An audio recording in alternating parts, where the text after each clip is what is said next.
Welcome, Dr. Crystal Wright. She is the Associate Professor at MD Anderson Cancer Center and is the current chair of the Professional Diversity Committee for the American Society of Anesthesiologists. Welcome, and it's a pleasure to have you here today.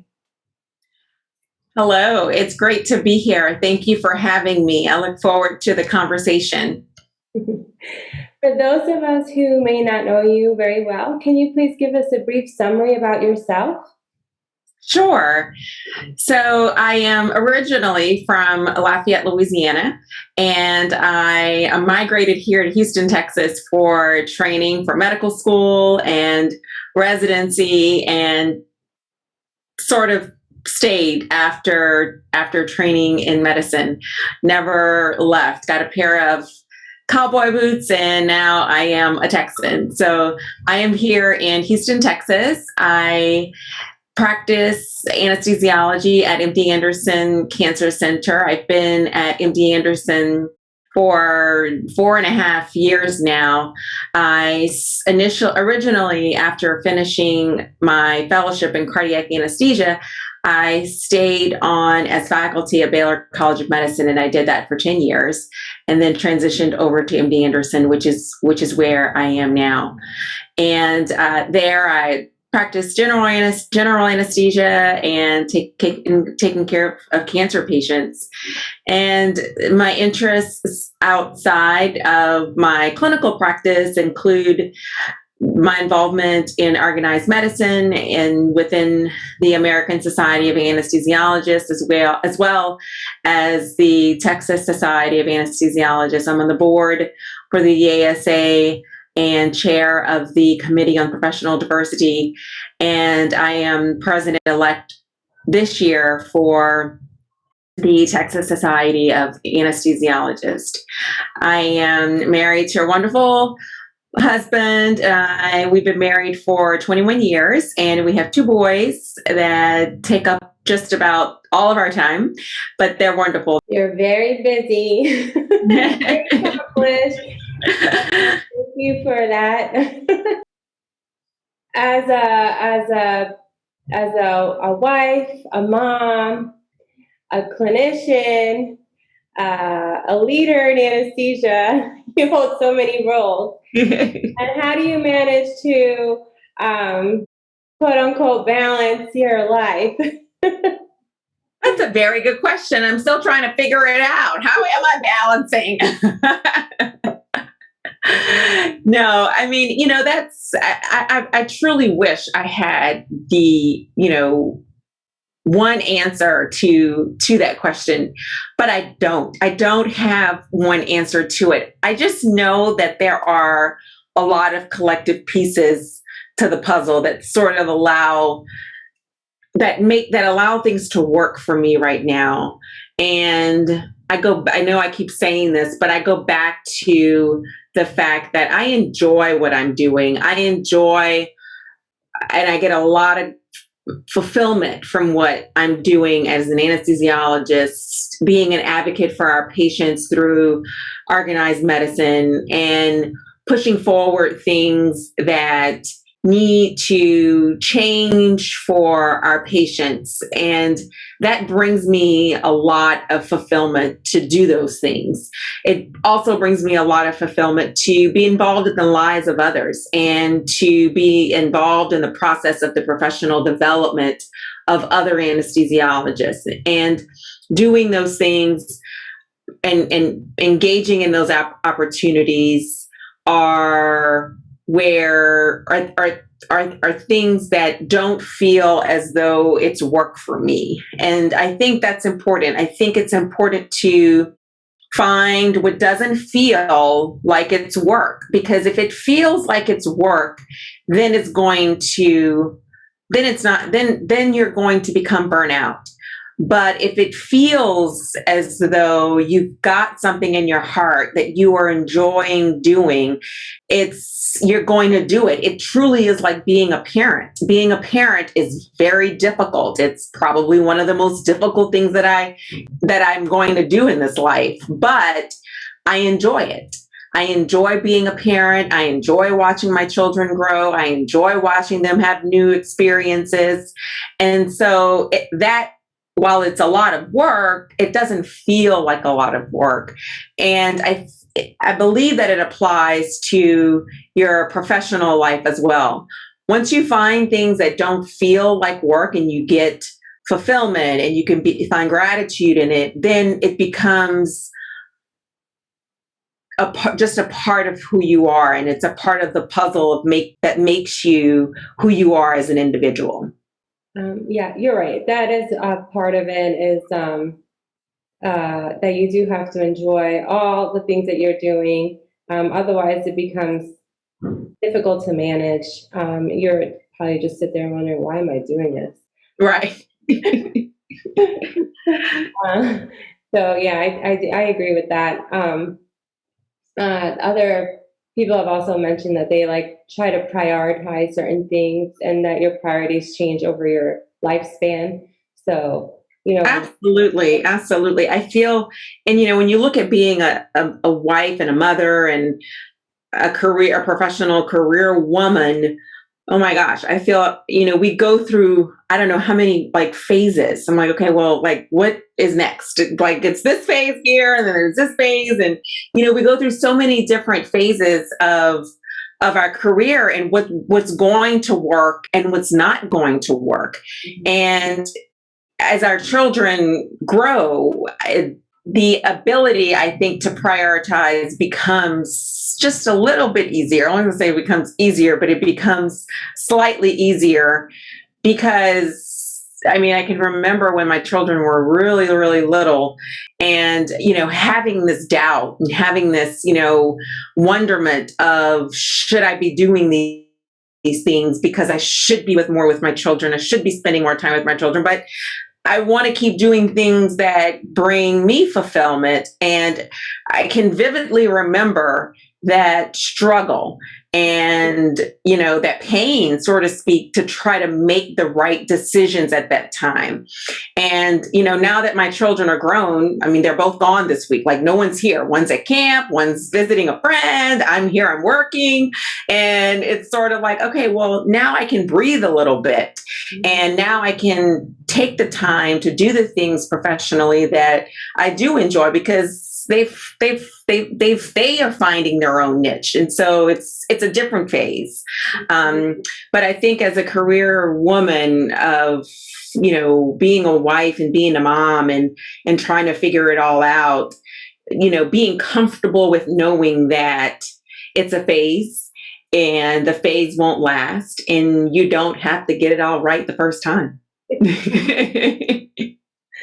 Yeah, I'm glad you mentioned that, because I think a lot of us struggle, like, how are we going to do, especially when your kids are young, like, how are we managing all this? And that guilt of like maybe not being as present all the time or whatever it is.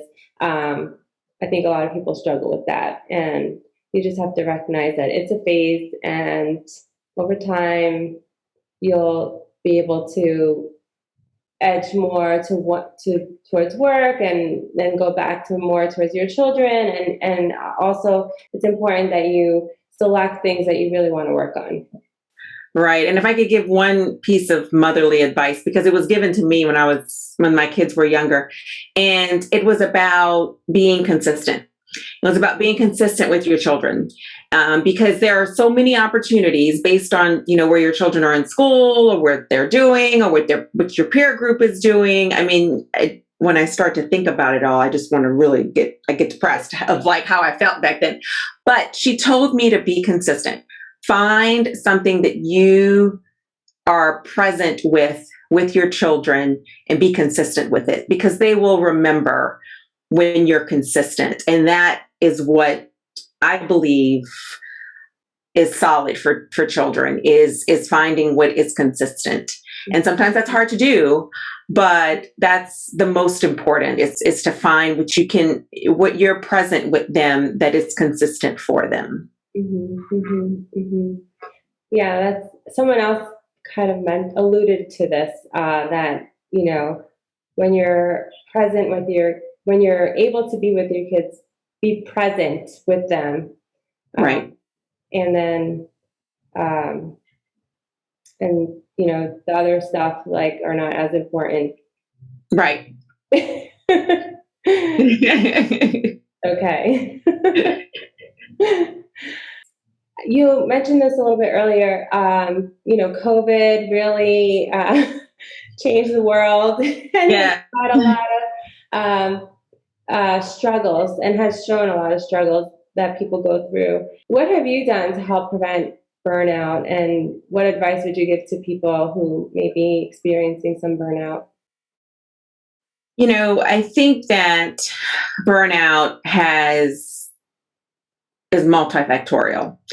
When we look at burnout in the physician workspace, there are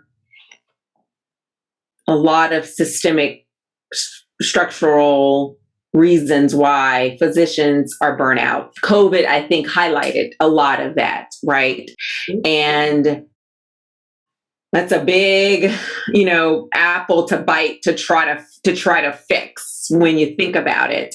And it's not that the structural systemic piece of physician burnout is not going to be remedied quickly. There's no quick fix to the structural systemic piece of burnout. Mm-hmm. I think that it's important for us to recognize that there is an external piece to the burnout that a lot of us as physicians are experiencing, and where you can, in physician leadership, try to mitigate that external systemic piece of physician burnout, because it's real. And I believe that administrators have a role in trying to mitigate that. Mm-hmm. And but then the other piece of it is your own internal perception of the burnout that you're feeling. And that's the only piece that you can really kind of manage, right? You can't fix this big apple. You can't take a bite out of it in one day, and you can't really get that fixed. But the only piece that you can really manage is your internal parts of where you're experiencing some burnout. And I think for me, what has been a couple of things that have helped me to recognize where my internal piece on. I listened to this one podcast from Lisa Nichols, and she is the CEO of her own podcast in terms of called Motivating the Masses. And, she speaks about the importance of your own self space. And I think it's important to help manage that internal piece of burnout. I think it's important to recognize what is your own internal space in the burnout world. And one of it is simply recognizing when it's time to say no, because you're going to be asked to do things all the time.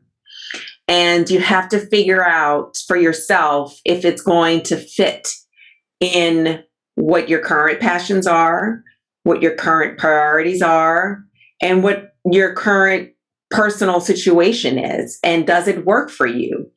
And if it doesn't fit for your current priorities, your current passions, and your current other obligations that you have, then saying no doesn't take anything away from you.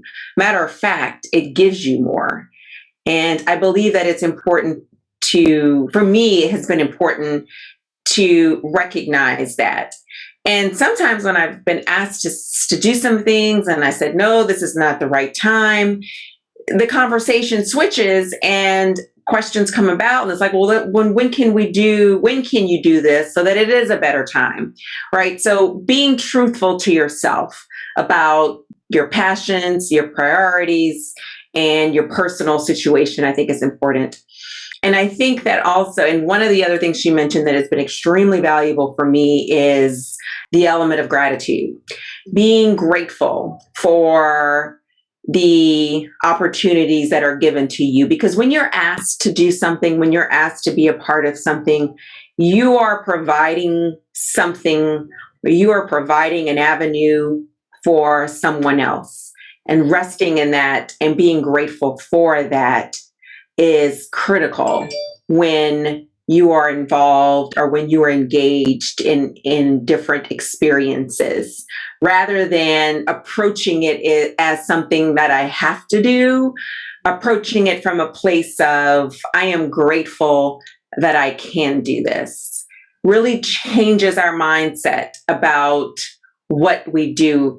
And, you know, for me, taking care of cancer patients, I think about that every single day. I truly am grateful to provide this care for this patient. They come to me completely healthy, and then they have this surgery, and then they are complete. Then it's in front of their face, oftentimes, what they are dealing with.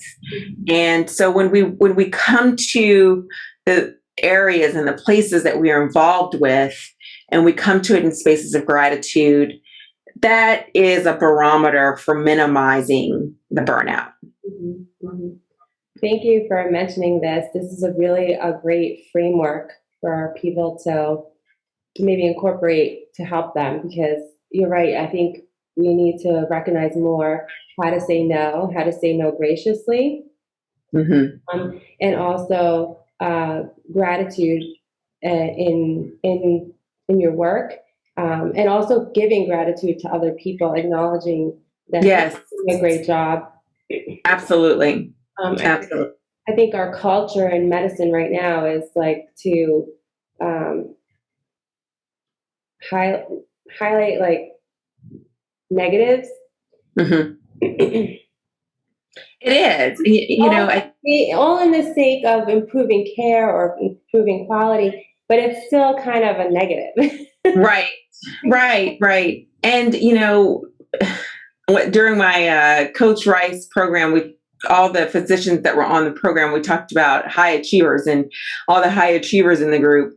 And it's because I believe that we, as practicing physicians, we tend to internalize a lot of feedback, as even though the feedback is intended to be for growth, we internalize it negatively as a personal negative aspect of ourselves, when we've got to take off that baggage, right? Because oftentimes,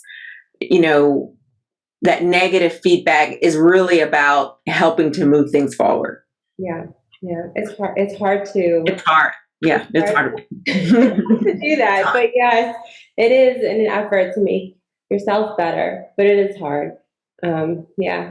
Thank you. That's great. Really nice talking to you. Thank you so much. I appreciate it. Yes, absolutely. Thank you for inviting me on.